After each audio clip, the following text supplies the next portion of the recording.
من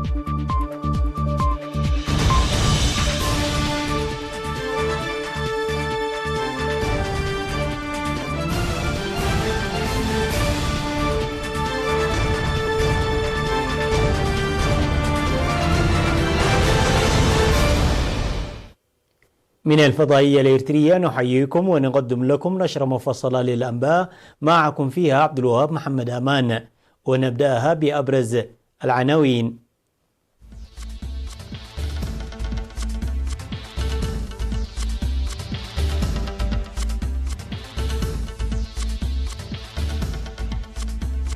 دعوة للحد من اقتلاع الأشجار في عنسبة. إشارة تنسيق تنفيذ البرامج في الجنوب. تدريب المرأة في جنوب البحر الأحمر. وزيرة فرنسية تزور واشنطن لتعزيز الدعم في الساحل الأفريقي. توقيع المرحلة الأولى من الاتفاقية التجارية بين الصين والولايات المتحدة. بوتين يعين رئيس دائرة الضرائب رئيسا جديدا للوزراء.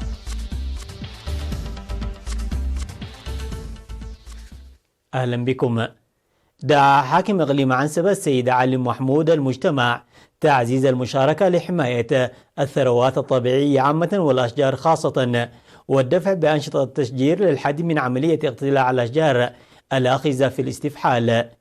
وأوضح في الاجتماع التقييمي الذي عقد في مدينة كرن يومي 14 و15 من يناير وجوب العمل المنظم لتمهيد الأراضي الزراعية وإصلاح مساقط المياه وبناء الحواجز المائية والمدرجات من أجل رفع الإنتاج الزراعي، ومنح الاهتمام الكبير لتنمية المياه الجوفية وتطوير الزراعة المروية.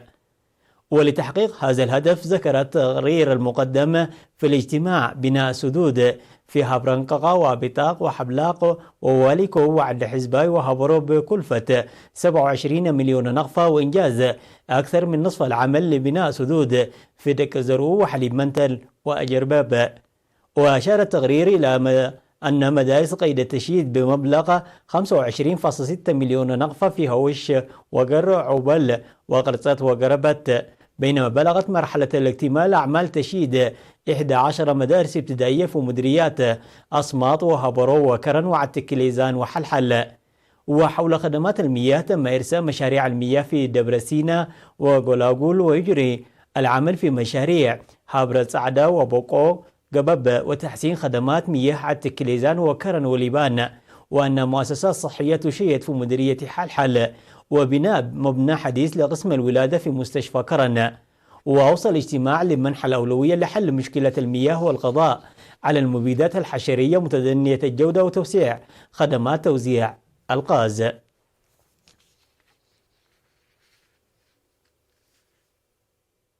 أعلنت إدارة الإقليم الجنوبي نجاح تنفيذ البرامج الموضوعة لعام 2019 في المجالات السياسية والاجتماعية والاقتصادية والثقافية بتضافر جهود كافة المؤسسات الحكومية والجبهة والمواطنين. وأوضح حاكم الإقليم الجنوبي السيد هبتاب تسفاسيون في التقرير الذي قدمه في الاجتماع التقييمي الذي عقد يومي 14 و15 من يناير بمدينة منفرة مشاركة نصف مليون شخص في الإقليم في أنشطة حماية التربة وحفظ المياه وصيانة الطرق والحفائر وحفر الآبار وغيرها من البرامج التنموية. وأكد نجاح المهام المنفذة للحصاد وإبادة الجراد بالتنسيق التصدي التنموي والشعب والجيش وطلاب وعمال المؤسسات الحكومية، مشيرا إلى اتخاذ خطوات مماثلة لمكافحة أسراب الجراد القادم من إثيوبيا والسيطرة عليها قبل إحداثها الأضرار بالمزارع والمراعي. وأشاد بالمشاركة الشعبية لتقوية العملية التعليمية والأنشطة الصحية والدعم لتشجيع المعلمين وبناء فصول إضافية وبناء عنابر انتظار الحوامل وصيانة المعدات الطبية. وأشار تقرير أقسام الإدارة ومكاتب الوزارات إلى ارتفاع المحصول الزراعي بنسبة 17.7% مقارنة مع العام السابق. وطلب الاجتماع حل نقص المؤسسات الصحية في مديرية ميمنة وتحييد الكلاب الضالة للسيطرة على مرض سعال الكلاب وإزالة النفايات المسببة لتلوث البيئة. وأوضح الاجتماع العمل هذه السنة لرفع إنتاج الألبان والخضر والفاكهة والقيام بدراسة لتجميع سكان المنحدرات الجبلية في مواقع مناسبة للحصول على الخدمات الاجتماعية.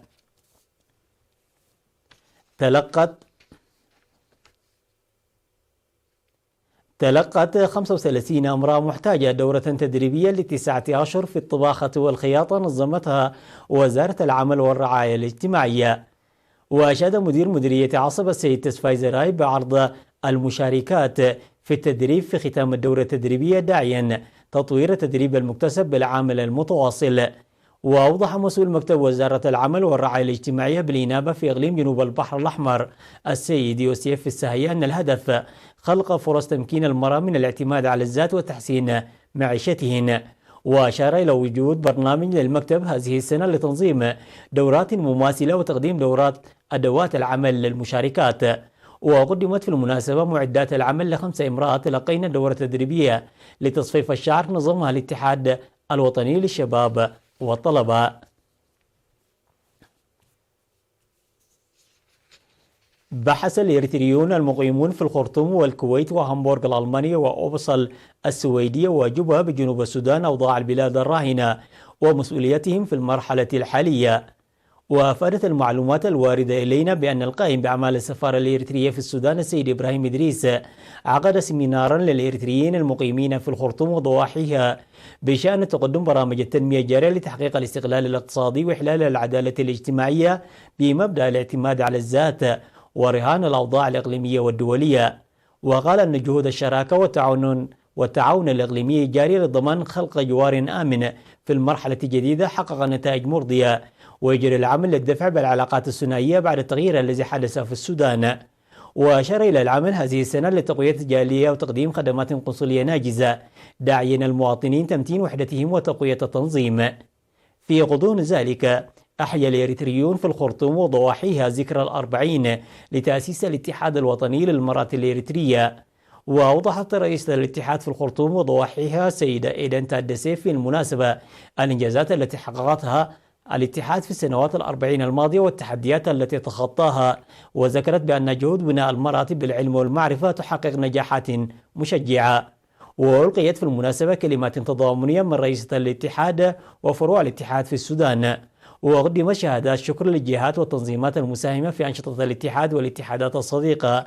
كما قدمت السفارة الإريترية جائزة للأمة الإريترية السيدة للتزكية هبتميكيل المعروفة بماما مارغريت باعتبارها من العضوات المنظمات الجماهيرية التي قدمت إسهامات كبيرة في مرحلة النضال التحرري.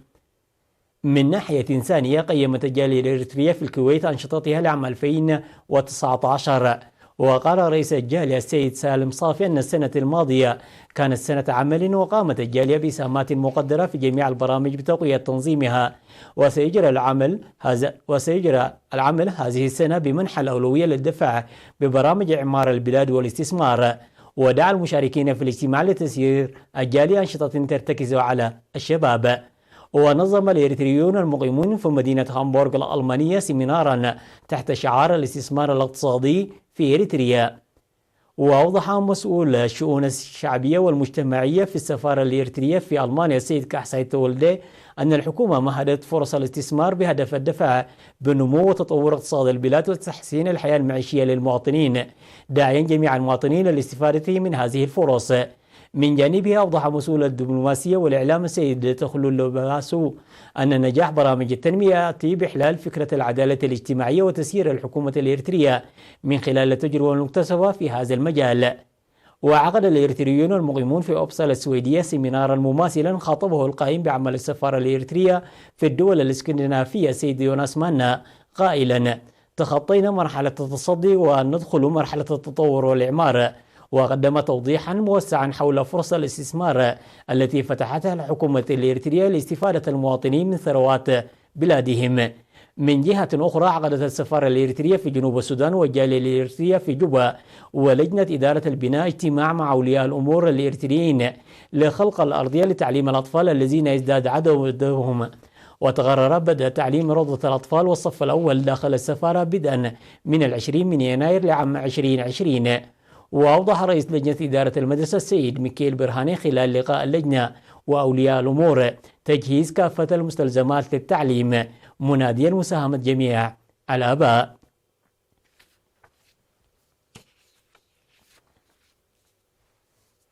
فاصل قصير ونعود لتقديم الأخبار العالمية، تفضلوا بالبقاء معنا.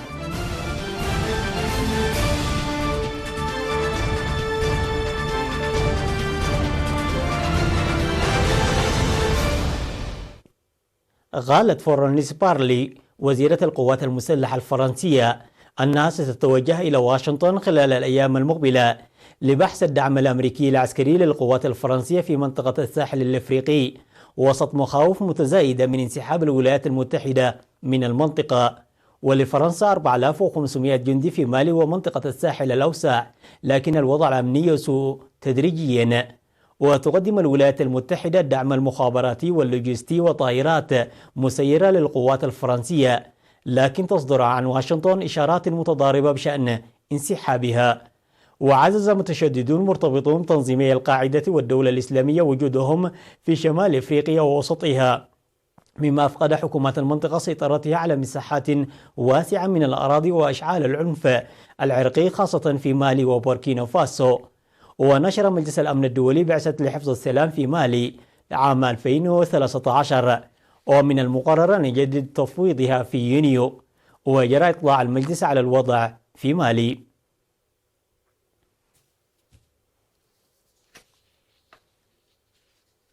وقعت الولايات المتحدة والصين المرحلة الأولى من الاتفاقية التجارية بينهما، حيث استقبل الرئيس الأمريكي دونالد ترامب نظيره الصيني شي جين بينغ في البيت الأبيض. وتعهدت الصين بشراء بضائع أمريكية إضافية بقيمة 200 مليار دولار خلال السنتين المقبلتين، بموجب الاتفاق الذي يتضمن أيضا بنودا تتعلق بحماية الملكية الفكرية استجابة لمطلب أمريكي آخر. وقد تشكل الاتفاقية هدنة مؤقتة يمكن أن تمهد لإنهاء الحرب التجارية المستعرة بينهما منذ سنتين. ومن شأن المرحلة الأولى من هذا الاتفاق أن تخفف من حدة النزاع التجاري بين البلدين. وكانت واشنطن قد وافقت في هذا الإطار على عدم زيادة الضرائب الجمركية العقابية المفروضة على الصين، فيما وافقت بكين على استيراد المزيد من المنتجات الأمريكية بقيمة 200 مليار دولار على مدى العامين المقبلين. وتشمل الواردات السلع المصنعة وموارد الطاقة والخدمات والمنتجات الزراعية.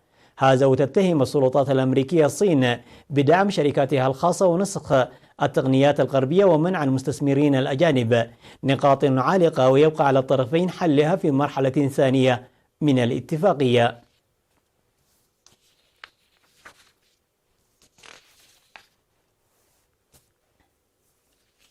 عين الرئيس الروسي فلاديمير بوتين مسؤولا غير معروفا للعامة لرئاسة الحكومة الجديدة بعيد اقتراح تعديل دستوري في خطوتين أثارتا تكهنات إزاء خططه المستقبلية.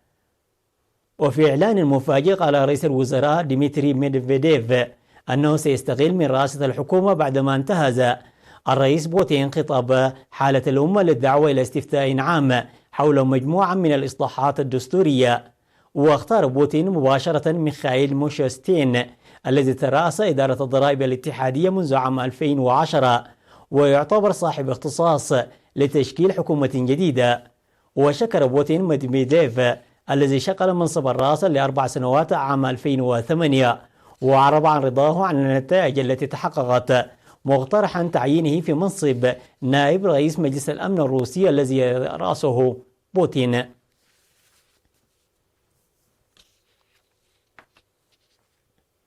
أظهرت دراسة علمية حديثة أن الأطفال الذين يتعاملون مع شاشات والرقمية منها على وجه الخصوص هم أكثر عرضة للإصابة باضطرابات تأخر النطق وقلة الانتباه، وبالتالي يواجهون صعوبات كبيرة في التعلم.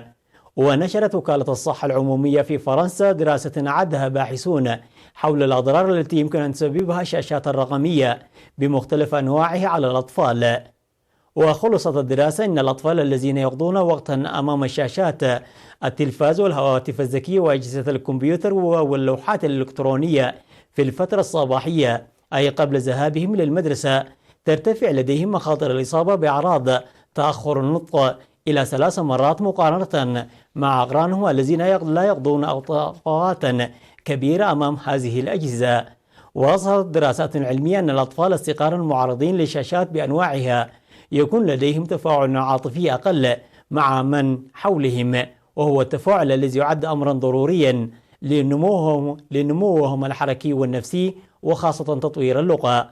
وقد شملت الدراسة 167 طفلا يعانون من اضطرابات في النطق و109 طفلا لا يشكون من هذه الظاهرة. انتهت النشرة، نشكر لكم حسن المتابعة والمشاهدة، وإلى اللقاء.